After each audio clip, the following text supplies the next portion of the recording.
Hey, and welcome to Me and My House Overland edition. So we're going to do a review on the RTIC cooler. It's kind of like the Yeti cooler, same technology, same principles, similar cooler. We wanted to do a full review on the RTIC 65. So that's what this video is. To give you a little bit of reason why we're doing that is this is the cooler we used camping last year. It's a Coleman, cheapy, $30, $40 cooler that has served us fairly well. Ice in it melts pretty quickly. You're pretty much going to be throwing ice in it every single day. But that's kind of what this cooler is for the price. One of the reasons for the upgrade for us is this cooler last year in the Colorado mountains got attacked by a bear about 5 feet from our tent. We didn't have our food secure. We had some freshly cooked bread that the bear smelled and came on over. It was an enormous bear too. So I want to show you some teeth marks in this cooler, and then we'll jump right into the RTIC. And there's one over here too. So the Coleman cooler we're getting rid of, and we're going to get ready for the RTIC cooler. And hold on one second, let me bring it to you. Okay, so one thing you'll notice, this just came in the mail today, delivered to our house. One thing you'll notice is this thing's pretty big. This is the RTIC 65. This model is bigger than the Yeti 65, bigger exterior and a little bit bigger on the interior as well. So let's pop this box open and see what we see. So one thing here, it says do not use blades to open it. Well, we're going to cut some tape, so we're going to use a blade, but we're going to pull this up high enough that we know we're not cutting anything on the interior.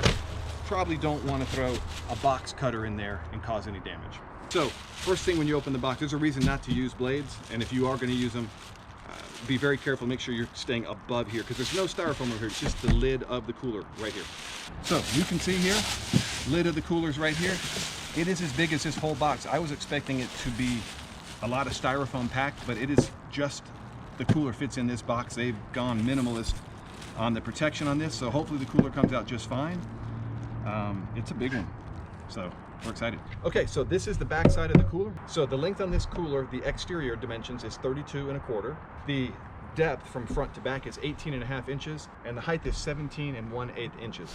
We'll get to the interior dimensions in a second. Okay, so let's wheel this thing around, and you can see the side. Pretty cool. Got a nice strap to hold on to when you're carrying weight. Two people can carry this pretty well with that. You don't have to necessarily use just these handles over here. Then also you can see you got a drain on this side. Nice good sized drain. So let's flip it around. Other side, same thing. Bailey, you want to show us that handle? So we had the handle there, and we have another drain as well. So one nice advantage, no matter what way you have this setting, forward, back, side to side, you can drain your cooler from either side, which is kind of a plus. Then before we open it up, wanted to show the bottom. How many feet do we have there, Bailey? 1, 2, 3, 4. So you have some non-slip feet on the bottom on all four corners, so it keeps this thing from sliding around too much. And then here's what the front of your cooler looks like. All right, so first thing we want to notice at the front, you have in these corners a place that you can put a padlock. So right here, you could drop a padlock into here and lock this cooler up with a combination or a keyed lock. This thing is designed to be bear proof. That's one of the reasons that we have purchased it. Also, you have these pull down rubber straps, which are becoming really popular for high-end coolers. So let's go ahead and pop those open, Bailey. You just pull them down, lift them up, and then here's the inside of the RTIC 65. You have this gasket, keeps air from coming in and out of your cooler. It is very thick walled, nice thick top on it. And then let's show the inside now. So down inside you can see the two drains on either side. Also has a slot here in the middle that can house a divider, so you can divide the cooler between different things that you're storing. And let's see how it closes back down when you close it. You can, one thing cool, let's try it again. I don't know if you're going to be able to hear it with the GoPro or not, but you can actually hear the air kind of squeaking out or being compressed down in this thing when we close it. So pretty cool. So you know you're getting a pretty good secure fit. I'm not going to lie to you, this thing's heavy. So this thing, I think it's about 35 pounds empty. Nice, heavy, well-built cooler. What we're going to be doing is doing an ice test on this as well. We're going to drop some bags of ice in this. Unfortunately, it's not that warm right now this time of year in Colorado, but we got up to 70 degrees today, maybe 75. So we're going to test this thing in some spring conditions and see how long we can get ice to last in here. So we'll throw a couple bags in there and see what that does. But first, wanted to show you another thing that's in here. Over here is a child safety sticker. Okay. There's a child safety sticker because this thing's big enough that a small child could climb in here and the lid could fall down and a child could be locked in here and people might not even know they're out camping or at a party in their backyard, and somebody's toddler could end up in a cooler this size. It's big enough that a small child could fit in, so that's something you want to be extra careful about when your children are around. Keep this thing locked down and have somebody around it, because honestly it potentially could be a hazard, or any kind of container this size could be. So one thing I've noticed right off the bat from first impression is you can pull these straps down a little bit and get them in, and they kind of twist a little bit. The thing you want to do is make sure you pull it down. It's got this rubber ball area here. Make sure you pull this down below this area where it goes in, and then it's straight. If you don't, and you just kind of push it down, you can end up with it kind of crooked like that. I doubt it's a very good, strong seal. So pull it down, get it over, keeps it nice and straight. So the RTIC slogan is overbuilt, not overpriced. It's the way they're trying to compete with companies like Yeti, who make really good quality stuff, but they're trying to do it at a lower price point. That's one of the reasons that we picked RTIC to go with. Yeti's big money. I think this same size, their 65, which is a little bit smaller, is about $150 more, maybe a little bit better than that. We got this one from RTIC on sale. They had a special sale going on now, so I picked it up. We've seen other reviews on this cooler that show that it holds ice really well. It stays cold really well. But we're going to put it to the test here for ourselves and not just take someone else's opinion for it. So look forward to that here in this video. Okay, so continuing with our review and now first impressions of the RTIC 65 cooler, wanted to show you guys the drain plugs.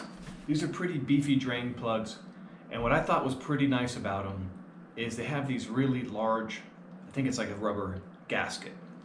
Both of them have really large gaskets. They got one on either side of the cooler, and that allows you to drain it on either side depending on the slope, or if you're in or out of your vehicle, or in or out of your tents, your campsite. And then these gaskets, to me, I was pretty impressed. They're not just a little cheap black O-ring, which tend to just tear or degrade over time. These things are kind of built to last, at least it looks like it. So we'll find out over time, but they look pretty good to me so far. Okay, so I already gave you the exterior dimensions, wanted to now give you the interior dimensions, and we're gonna go ahead and measure them here.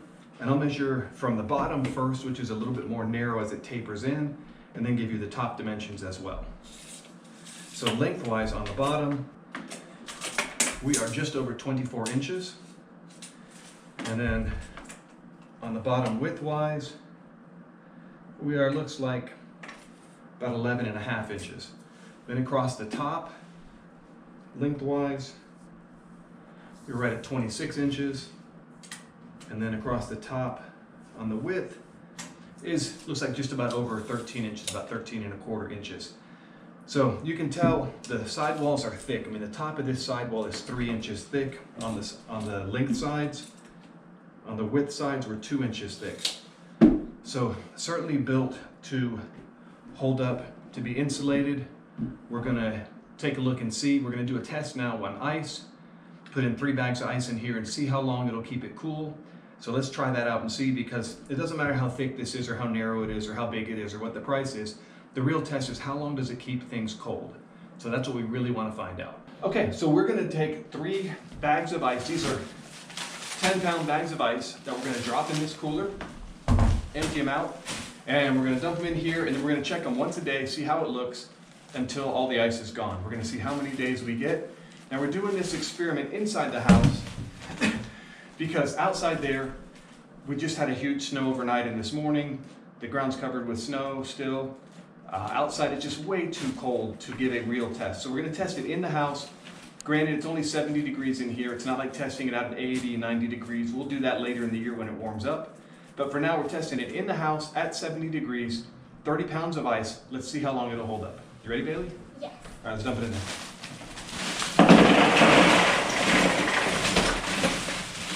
And so you guys know this is bagged ice I brought home yesterday. They've been in our deep freezer overnight, so these things are super cold. It's not like we bought them at a store, drove them here or whatever, and they've had time to melt. These things are straight out of the deep freezer after about 12 or 15 hours in the deep freeze. So I'm gonna throw them in here now. Can I do that? Here you go. All right, so you can see we got the ice in there, 30 pounds in the Arctic 65. We're gonna take a look and see how this thing does each day. So let's go ahead and seal it up, Bailey. We're gonna pull that strap down, get it snug. All right, it's gonna stay right here in our living room until we run out of ice. Okay, so excuse my appearance. We've been working in the garden all day. Wanted to check the ice in the Arctic 65 cooler.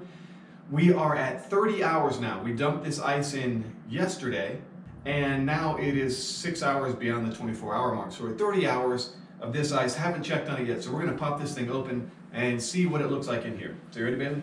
All right, lots of ice here, and honestly, there is just a tiny bit of water, just enough to barely get your hands wet in there at the bottom. So, there we go, 30 hours. Still have pretty much all of the ice. Maybe there's a tiny, there's not even enough water in the bottom that you could even measure with your finger or anything else. So, it looks like we're holding up good. Been 70 degrees in the house all day for the past 30 hours. We're going to keep the house at 70 degrees and keep testing this thing because outside it's much colder than that. So we wanted to give this the most honest test that we can. We'll do this again some point later when it's 80, 90 degrees outside. But for now, so far ice looks good. Okay, so we are just over 2 days. We're 51 hours. We're going to pop this guy open, see how the ice looks now. Okay, so what we're looking like here, you can see, I'm gonna say about an inch of water in the bottom, and that'll be consistent across. So you can see there's still a good amount of ice at 51 hours. So let's close it back up. Don't want to jeopardize our temperature any. So we're gonna keep testing every single day until all of the ice is gone. So 51 hours, still got ice in the bottom, so not too bad. Okay, so we are just over 3 days now on our ice test. Once again, just a reminder, 30 pounds of ice sitting in here. We're at 75.5 hours. So let's pop it open a bit and see what we have. All right, so let's look in here. We still got quite a bit of ice in here. And let's see how deep the water is now. All right, we are at it looks like about 2.5 inches of water down in the bottom. So still lots and lots of ice. Close it up. So we still got a fair amount of ice in there. It looks like, I'm gonna say, well over half the ice still. Probably 2/3, I don't know, just a guess, but we're still gonna keep going. So just over 3 days, got a lot of ice in there. So that's encouraging, and we'll keep on seeing how it goes. Okay, so we are day number 4 plus 4 hours. So 4 days, 4 hours. Let's see how this cooler is holding up now. We have not looked, we have no idea. So this is gonna be a pretty good test hitting day number 4. So everybody, open this thing up, see what we got. Whoa, water. Got some light. A lot of water. Yep, we got some water in there. Let's see, still got a fair amount of ice. Looks like, I'm gonna say we are a solid 3 inches of water. So you can see it's still a large chunk of ice here. Plus this. Don't break it up, we want to be able to see it for the next time. Okay, so 4 days, 4 hours, looks like about a bag and a half of ice. So that'll be 15 pounds of ice. So we're 50% water, 50% ice. So we're gonna see what happens in the next couple days, 1 day at a time. Okay, doing another ice check. We are day number 5 plus 4 hours. So let's give it a try, baby. All right, come on in, let's see. All right, we still have this kind of chunk of ice here. A lot of ice here. I'd say at this point we are down to 1 bag of ice, maybe a little bit less. Water is still really cold, and we're probably getting close to 4 inches of water in the bottom of the cooler now. So, day number 5 plus 4 hours, still 1 of the 3 bags left. All of the water is really cold. What I'm gonna do, I'm gonna go grab right now a thermal temperature thing. We're gonna shoot a thermal temperature of it, an infrared thermal temp, and see what kind of temperature we're reading at day number 5. Okay, we're gonna take a couple infrared temperatures around the cooler, the outside of the cooler, the walls, the floor, and then ultimately on the inside of the cooler. Right now the house, it's in the evening now, we're 72 degrees in the house. We've been higher than that throughout the course of today. So let's get some temperature readings and see what we see. So the wall behind the cooler, 76, 77 degrees, depending on where we shoot it. The floor around the cooler, 73.5 it looks like. Top of the cooler, 74.5. Okay, the side of the cooler, what does that say? 73. 73 degrees. And now let's see what the actual water temperature is. I'm not sure how accurate this is in measuring water, but it'll at least give us a reading of the inside of the cooler around there. So let's check it out and see. All right, let's look at the lid of the inside of the cooler. 44.5 degrees at the lid.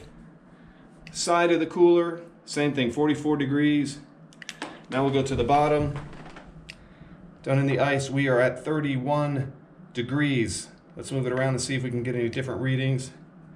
31.5, 31 degrees over here as well. So we are keeping that water temperature. We're keeping the water temperature at 5 days and 4 hours. That's pretty impressive. 31.5 degrees water temperature, or the bottom of the cooler temperature. That's pretty good. So I don't know, we'll see how we keep on going. We're gonna go until we run out of ice completely, but day 5, still cold, 31 degrees inside that cooler, 44 on the side. So anything you have stored up above the water level is gonna be at 44 degrees. Anything you have down in the water is gonna be at about 31 degrees. So that is not too bad. Okay, we are at day 6 plus 4 hours, and we're gonna check to see if there's any ice left in here at all. Let's give it a little shake, Bailey. Okay, let's see if we hear anything. Oh, it's pretty quiet. Hold on, watch out. Oh, there might be just a little ice in here. Now, mind you, it has been 75 degrees in the house all day. It was between 70 and 75 yesterday, so the temperature's gotten up. And it never cooled off really at night in the house. So this thing's been sitting 24 hours a day at 70 to 75 degrees, no cool off at night. So let's pop her open, see what we see, see if we can find any ice in there. Just a little bit. Ooh, that's not much ice. Just a little bit of ice. All right, let's get some temperature readings. All right, so our water is, or the base of our cooler and the water about 31 degrees still, same thing as it was yesterday. So that's pretty cool. Side of the cooler, 43 degrees. So that's at least as good as yesterday. Maybe a little bit better even. But you can see, hopefully that shows up on camera, minimal ice. I'd say we probably have a cup of ice left, and that's it. The water is still really cold though, super cold. Certainly, watch out, baby, let's go ahead and close this. The water is still really cold in there, still 31 degrees. Certainly cold enough to keep your food in good condition. So we're gonna let this run a little bit longer. We're almost out of ice. For sure we'll be out of ice tomorrow, but we're gonna check the temperature again tomorrow when all this ice is gone and still see what our water temps are, because that's really the important thing, is how long is it gonna keep your food okay? How long can you keep your food that is submersed in the water, at least, still where it's not gonna get messed up? So there we go, day 6 plus 4 hours, almost out of ice. Okay, so this is probably gonna be our final day of the review of the RTIC 65. 30 pounds of ice we've had in here. This is day number 7 and about 4 hours. So it's 7 days plus 4 hours we're at right now, maybe 5 hours. I'm gonna guarantee you there's gonna be no ice left in here, but we are gonna check the water temperatures and the air temperatures as well. Okay, so we're gonna shine the light in here. There's gonna be no ice. So we are completely clear of ice. 100% gone as of day 7. And let's see, water temperature has gone up drastically. We were 31 degrees yesterday.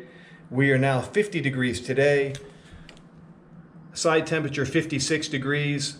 So it's over. So this thing kept us cool at 31 degrees for over 6 days. So this has been in the house, been consistently 70 to 75 degrees for 24 hours a day.